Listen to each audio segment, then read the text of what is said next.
Today I'm going to talk to you about post-traumatic stress disorder versus complex post-traumatic stress disorder and narcissistic abuse. Have you ever been triggered or stressed out by a narcissist? And I will tell you how to cope with it.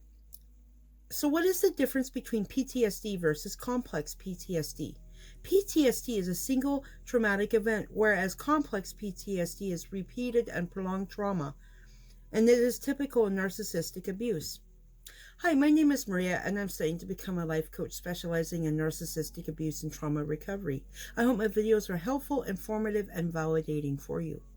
So I had some links below on videos on stress and why the survivor doesn't leave narcissistic abuse that would be helpful for this video. I also had difficulty preparing this short as there is so much information it was hard to condense down. So if you want more information, please watch along from this video. The link is below. The narcissist has 4 different tactics that causes CPTSD. The first one is gaslighting. I have a video all about gaslighting. The link is below. They love bomb and devaluate or degrade. They isolate the victim from family and friends and constantly criticize and blame shift onto the victim. This causes CPTSD.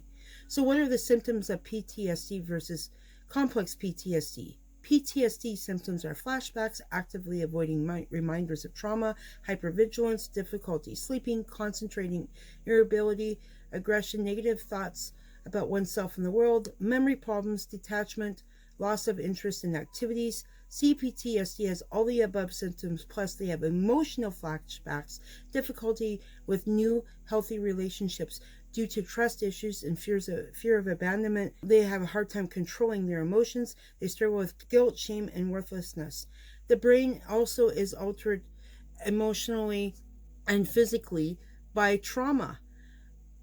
In the amygdala, the hippocampus, the prefrontal cortex, and the insula. They are affected by freeze, fight, flight, or fawn mode, emotional numbing, to name a few. If you liked this video and found it helpful, please like, share, subscribe, and let me know if you suffer from PTSD or CPTSD and how you cope with it. I want to hear your stories. So how do you cope with this when the narcissist stresses you out or triggers you? You isolate and remove yourself from the situation that you're being triggered. Go for therapy, not just from any therapist, but a therapist that specializes in PTSD or complex PTSD and narcissistic abuse. The last 2 are very important. Have a safe support system and do self-care. I will see you in the next video.